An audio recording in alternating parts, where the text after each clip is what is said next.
All right, guys, welcome to episode 9 of the WMMA Scene Report. I don't know if you can tell from my voice or not. I've got a little bit of a cold, maybe possibly something worse going on, so not feeling too good. So I'm going to try to get through this. I'm going to try to speed it up a little bit. I wanted to go a little more into depth into this last weekend's fights and the upcoming fights this weekend. Mostly going to just start going through the results real quick here, and then I'll go on to the news announcements, and then we'll get into what I want to talk about this week. So results from this last weekend. Saturday, if you woke up early enough to watch them live, I caught them later on. I wasn't getting up that early. UFC Beijing card. First fight in 115 pounds. Yan Xiaonan defeated Shuri Kondo by unanimous decision. Zhang Wei Li defeated Jessica Aguilar by first round submission. Armbar, also at 115 pounds. And then finally at 125 pounds, Wu Yanan defeated Lauren Mueller via first round submission. Also another armbar. That was at 125 pounds. And then also over in Asia, Pancrase 301. Yoko Higashi defeated Shindle Solomon via TKO nose injury, round 1. That took place at bantamweight. And then Ayaka Miura defeated Terriera Santos via unanimous decision, and that fight took place at 115 pounds. Moving on to news and announcements. A bunch of fight announcements this week. I didn't have time to make a video for each one of them. I'll try to, though, or at least some of them. Priscilla Cachoeira versus Molly McCann set for March 16th UFC event at the O2 Arena in London. That fight's going to take place at 125 pounds. You might remember Cachoeira from getting her ass beat against Valentina Shevchenko. And when I say she got her ass beat, she got her ass beat.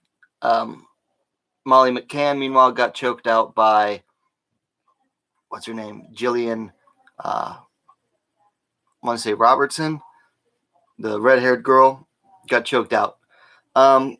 This fight, it's not a fight I'm looking like. It's not something that I'm personally looking forward to. Molly McCann has some decent boxing, but her ground skills are terrible.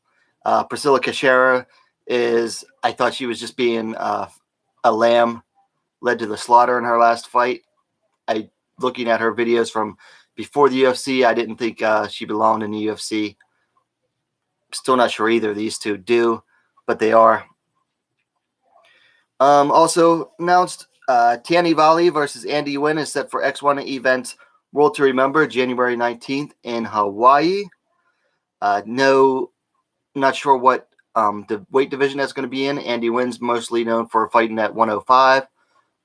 Tiani Valley, I believe, she made her debut against Carrie Melendez in Bellator, and that was at 115. So it's either going to be 105 or 115 or somewhere in between. Also announced Nicole Desenyi versus Maria Ribeiro set for Brave CF20 on December 22nd. That fight's at 115. I don't really know either of these two. If I remember correctly, Nicole Desenyi is one of those, she's one of those suicide girls, so she's tatted up and gothy. Not really my scene, personally. Also announced Kayla Harrison versus Moriel Charneski, set for PFL 11, December 31st at Madison Square Garden. So Kayla Harrison's back. It'll be at lightweight at 155 pounds. Moriel Charneski, I looked up her record. I believe it's sitting at 3-4 at the time. So that'll be in New York City on New Year's Eve. Also for New Year's Eve, announced by Ryzen FF, Kana Asakura versus Aki Hamasaki, set for Ryzen 14, December 31st.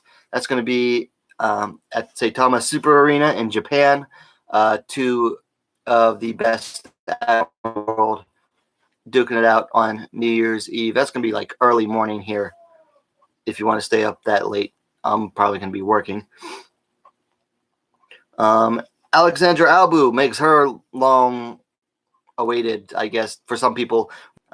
Alexandra Albu is best known for fighting once every 2 years. Emily Whitmire was on the Tough season where she had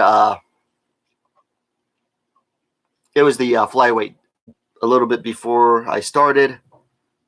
Let me try to bring it up here real quick.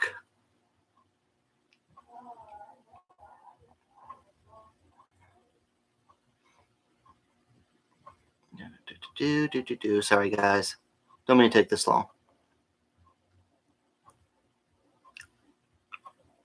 So, Mara Romero Barella versus Taylor Santos added to the UFC event in Fortaleza, Brazil that takes place on February 2nd, and that's going to be at 125 pounds. Mara Romero Barella is most recently noted. I think she's coming off a loss, but she's most recently been in the news for being suspended for like 14 years or something by the Italian Commission due to non-sports related legal charges.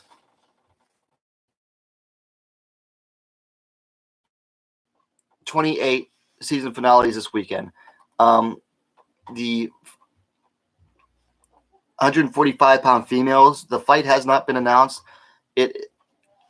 yet. There's going to be at least one of them, and it is Pannie Kianzad versus the winner of Leah Letson versus Macy Chiasson. So Pannie Kianzad versus the winner of that fight. And I think there might be one other 145-pound female fight. Also on that card is Antonina Shevchenko versus Ji-yeon Kim at 125 pounds. I'm more interested in that fight than any of the Ultimate Fighter fights. Shevchenko's coming in 6-0 undefeated. Ji-yeon Kim is coming in with an 8-1-2 record.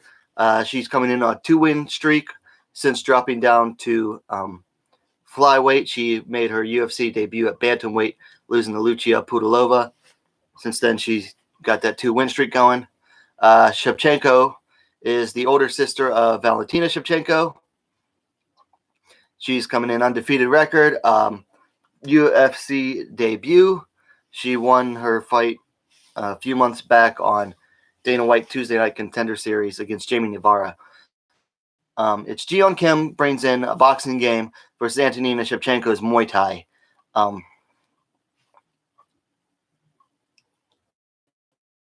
More weapons at her disposal. Kim, though, unlike Shevchenko's last couple opponents who, didn't seem able to weather Shevchenko's storm, Kim's going to be able to weather the storm, and she's going to keep coming forward, which should present a neat challenge for Shevchenko compared to her last few opponents. But it's also going to provide a lot more opportunities to get off a lot more shots. So I'm going with Shevchenko on this, although personally I'm going to be cheering for Ji-yeon Kim. I just think she's cooler.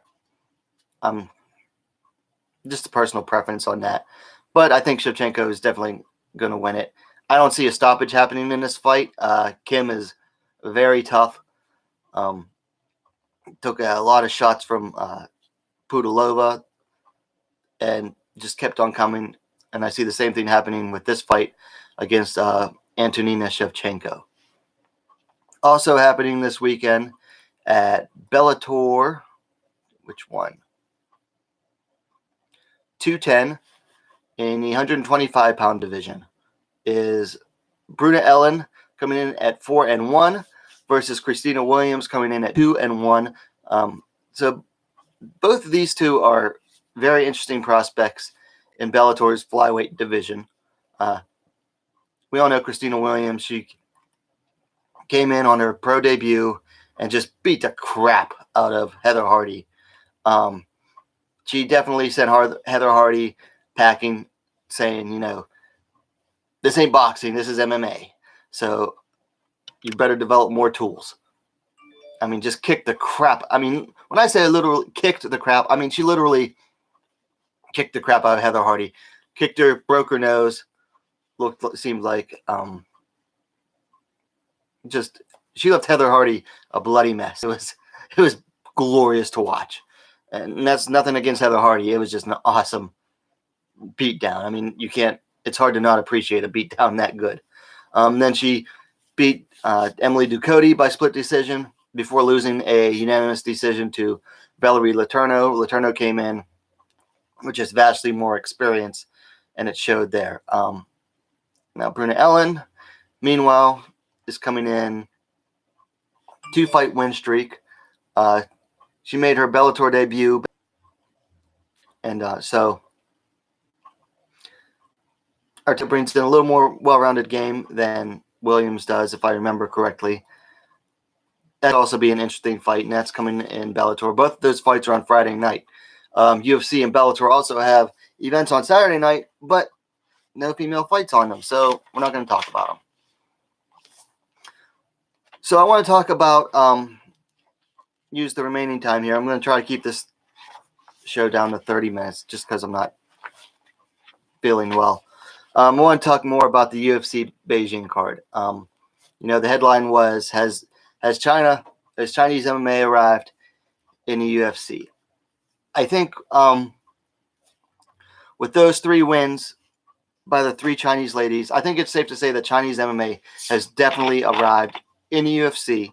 Yan Xiaonan just outstruck Sherry Kondo from bell to bell.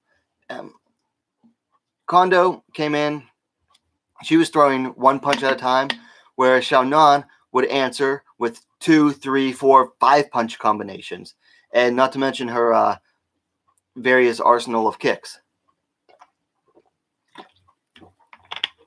I mean, every time Kondo threw a punch, Xiaonan answered with at least 3 to 4 in return. I mean, did they all hit?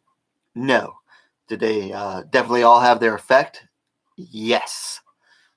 It was just an awesome display of volume striking and how effective it can be, which is pretty much all of Yan Xiaonan's fights.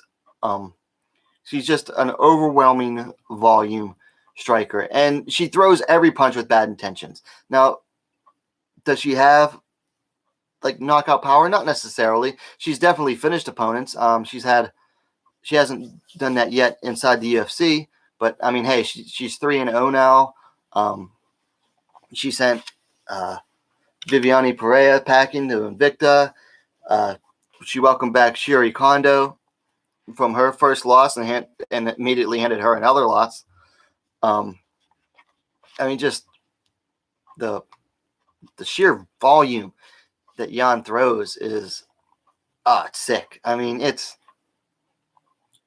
hard to describe. I mean, because imagine trying to get off 1 or 2 punches and you're immediately met by a storm. Just pow, pow, pow, pow. I mean, that's how it was every time. And if she wasn't throwing punches, she was throwing kicks. She was throwing low kicks. She was throwing side kicks. She was throwing spinning back fists, spinning back elbows. Yan Xiaonan was getting creative as the fight went on. Now, she started to slow down a little bit more, especially in the 3rd round. 3rd round was Kondo's best round. When you looked at the stats for punches landed, it definitely shrunk. The differential shrunk a lot in the 3rd round. Excuse me. So Kondo was definitely starting to do better as the fight wore on, but it was just too little, too late. It was a good bounce back fight for Kondo though, because she was able to just keep coming forward and take the shots, especially after such a tough loss in her last fight, eating that liver kick from Poliana Botelho. Probably the biggest statement made by the 3 lady Chinese fighters that night has to be, though, Zhang Weili just beat the crap out of Jessica Aguilar. Jessica Aguilar, she had a couple moments in the clinch. She had a nice big good tie plum on, was getting some knees in, but from the moment she decided to be the aggressor against Zhang Weili, that was pretty much the end for her. Wei Li was able to take her down, just started elbowing her, opened up a cut on the feet, and that cut was bleeding like crazy. It was like a sieve. There was one point when she was working the triangle, when Zhang was working the triangle on Jessica Aguilar, you could see the blood just like flowing like down onto Zhang and off of her stomach. It was, if you're a fan of gore, it was pretty glorious. But I mean, just beat the crap out of Aguilar. Only the second time Aguilar's ever been stopped in a very long career. And Jag's still not, like, she's definitely lost a step. I think her ACL repair surgery that she had a few years back definitely slowed her down. But she's still never an easy fight out for anyone. Until now, Zhang just made a statement in that fight. She said, I'm Zhang Wei Li, 18-fight win streak. I've stopped almost everyone. She said, I'm here. And when Dan Hardy was in the cage with her afterwards, she said, there's a lot of good opponents in this division. She's like, so I'll welcome them, and they're going to have to welcome me. So she's making a statement in that. I definitely want to see Zhang face someone in the 10 to 15 range in the next fight. Same with Yan Xiaonan, because she has 3 in a row now. I want to see someone in the 10 to 15 range for both of those fighters. They've definitely earned it. I think they're definitely on the rise. I think a like Courtney Casey type or Cynthia Calvillo would be a good match for Zhang. And then finally, making a big statement against someone who is already a little well known in the UFC, especially coming off, the fighters that came in from Dana White's Tuesday Night Contender Series. They definitely they usually come in making a statement on that show, and they're definitely fighters that are getting a push in the UFC almost right away. So Laura Muller came in, and at 125, she came in a replacement for Sheena Dobson, who she had previously beaten. It wasn't like a short notice. I think she had like at least 2 months to prepare. Wu Yunan submitted her with an armbar in the first round. I said that it was a little bit of a back and forth in there in the stand-up. But, Muller was able to get her down, and then she just made a mistake. She made the rookie mistake of diving in too much, too fast, not controlling. She wasn't, she dove into Yunan's guard. She left her arms too far out there.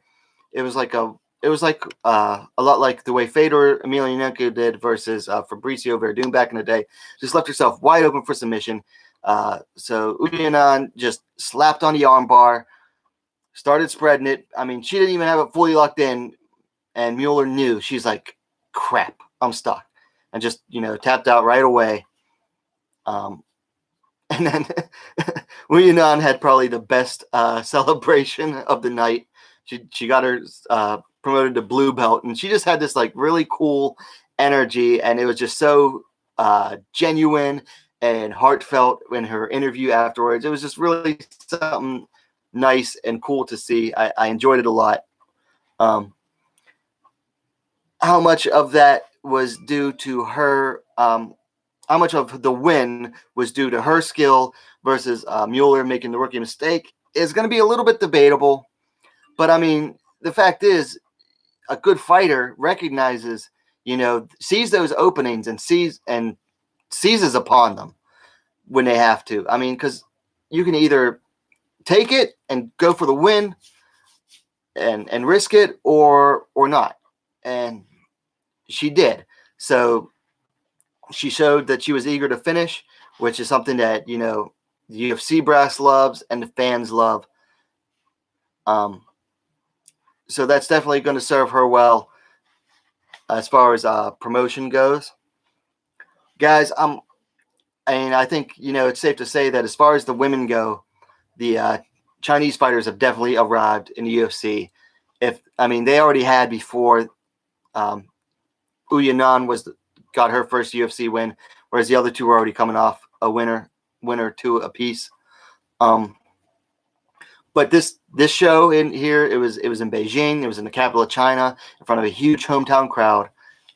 Hometown crowd was behind them all the way, and it was a way for all of these fighters. They made a statement. They said, "We're from China. We're in the UFC.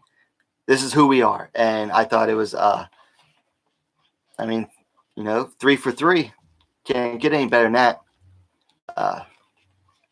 So, guys, that's it. I'm not feeling good. I'm going to take a nap. Let me know what you're thinking in the comments down below. And, hey, well, guys, what are you waiting for? Subscribe to WMMAC now, the best, fastest growing women's mixed martial arts platform on YouTube. Guys, see you next week. Hopefully back on Tuesday, but picking up some more shifts at one of my jobs. So if not, I'll definitely put it out. Check for the alert for when the next live chat's going to be. Have a good week, guys.